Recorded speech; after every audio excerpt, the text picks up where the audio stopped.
Porque nas pesquisas que existem, é revelado que há uma unanimidade que o metrô é o sistema a ser preferido por todos. E por isso estamos investindo maciçamente no metrô. Na concepção de Malta, é preciso criar uma malha de linhas de metrô, onde as estações fiquem no máximo a 800 metros umas das outras, como no metrô de Londres, por exemplo. Os investimentos feitos em 40 anos foram suficientes para construir 61 quilômetros de linhas, 1,5 km por ano, em média. De onde então viriam os recursos para que essa média seja multiplicada no mínimo por 10? O pedágio urbano é uma forma de conseguir recursos que tem um duplo efeito. De um lado, desestimula o uso do automóvel, mas ao mesmo tempo faz dinheiro, faz caixa para investir no metrô. O planejamento eficiente dos transportes é capaz de ajudar a minimizar o problema dos congestionamentos de uma cidade. Um projeto ousado pode ir ainda mais longe, mudar a face de uma metrópole.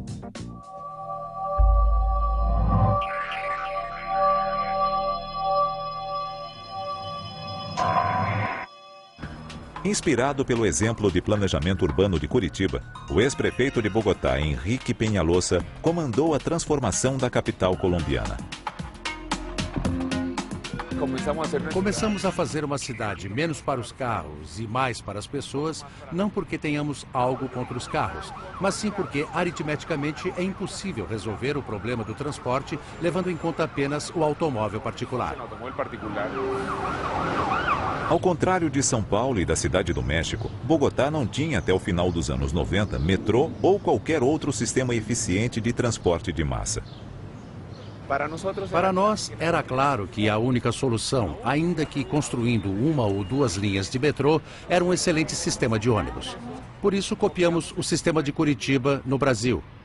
Mas era a primeira vez que se fazia numa cidade tão grande.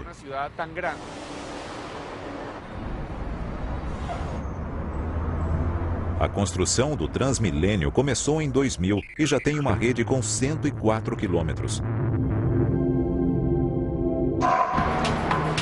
1.400.000 passageiros circulam por dia nesses ônibus.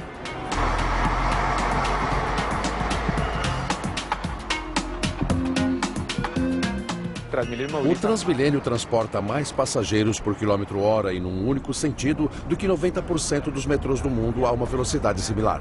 E algo fascinante para um país em desenvolvimento. Quase 1 em cada 5 passageiros tem carro, mas prefere usar o Transmilênio porque ele é mais rápido.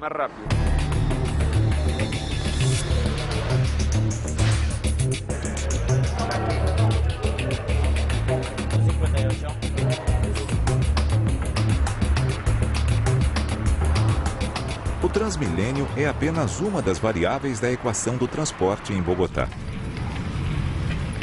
Por toda a cidade foram construídas largas calçadas e ciclovias.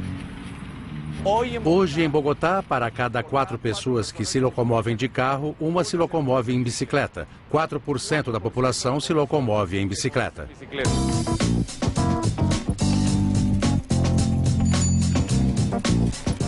A rede de ciclovias é importante, eu diria 30% porque protege aos ciclistas e 70% porque é um símbolo que mostra que o cidadão de uma bicicleta de $30 é igual àquele cidadão que tem um carro de $30 mil.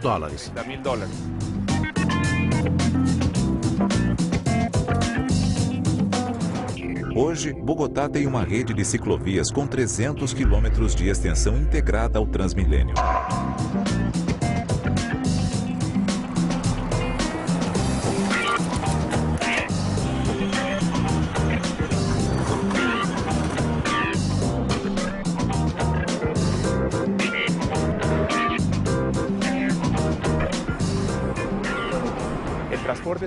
O transporte é somente um meio para um modo de vida. Portanto, o que estamos realmente escolhendo é que tipo de vida queremos, que tipo de cidade queremos. E o que nós queremos é uma cidade para as pessoas onde haja mais integração, onde os cidadãos ricos e pobres sejam iguais nos espaços públicos, nos parques, nas calçadas, no transporte público.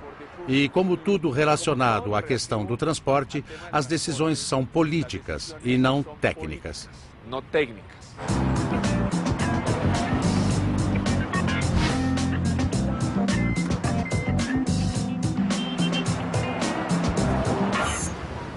Diferente de Bogotá, as ruas de São Paulo são prova de que cidadãos em carros de $30 mil valem mais do que aqueles em bicicletas de $30. Alguns tentam provar o contrário. O arquiteto Alexandre Delyjaikov abandonou o automóvel há mais de 10 anos. É uma questão de atitude. Eu resolvi, de uma hora para outra, mudar de hábito. E acho que é uma questão de mudar de hábito. Uma segunda-feira você fala assim, não vou mais ser abduzido por esse urbanismo rodoviarista. Delyjaikov mudou sua relação com São Paulo e, através de seus projetos, ele quer levar essa transformação a toda a cidade. O projeto de Delyjaikov prevê 2 anéis hidroviários, um com 220 quilômetros de extensão e o outro com 90 quilômetros. Esse anel seria utilizado para o transporte fluvial urbano de cargas, como lixo, entulho e terra, em barcos movidos a energia elétrica, tal como um bonde ou um trólebus. Isso tiraria das ruas e avenidas de São Paulo boa parte dos caminhões. A cada 500 metros, pontes móveis, mais fáceis de serem atravessadas por pedestres. Nesses locais haveria equipamentos públicos como bibliotecas, teatros e quadras esportivas. As pontes são também os pontos de parada do VLT, veículo leve sobre trilhos, uma versão moderna do antigo bonde. Às margens dos rios, habitações. Nada melhor de você morar junto aos equipamentos. Concorda? Você descer do elevador, andar 300 metros no máximo, que você vai encontrar uma estação ou uma parada de bonde. Ou então um bicicletário. Ou então uma estação de metrô. Finalmente, o centro da cidade ganharia de volta o grande lago que existia originalmente e voltaria a servir como porto geral. Nessa nova concepção, para barcos de lazer. O projeto de Alexandre Delyjaikov é ambicioso e talvez seja até utópico. Mas o resultado seria uma cidade livre das amarras que dificultam seu desenvolvimento e a vida de seus cidadãos. Durante décadas, as cidades cresceram guiadas pelos carros. E hoje, o caos no trânsito ameaça travar o seu desenvolvimento. Mas será possível imaginar um futuro com menos automóveis? Eu acho que as pessoas têm uma ideia de que a cidade do futuro vai ser uma paisagem do Flash Gordon. Assim pensam os otimistas, né? Os pessimistas, ao contrário, eu acho que a paisagem do futuro vai ser uma espécie de Blade Runner. Não vai ser nenhuma coisa nem outra. Portanto, é com isso que eu sonho, com uma cidade do futuro onde, ao invés de ser de discos voadores, seja cada vez mais humana. Então as cidades não serão simplesmente lugares onde vamos trabalhar. Serão lugares onde vamos nos divertir, lugares onde estarão nossas famílias, nossos amigos. As cidades serão lugares dinâmicos e vibrantes, mas a qualidade de vida é fundamental para a cidade, para o futuro da cidade. Essa é parte da equação para humanizar as metrópoles no futuro. Resta saber se seremos capazes de enfrentar esse desafio.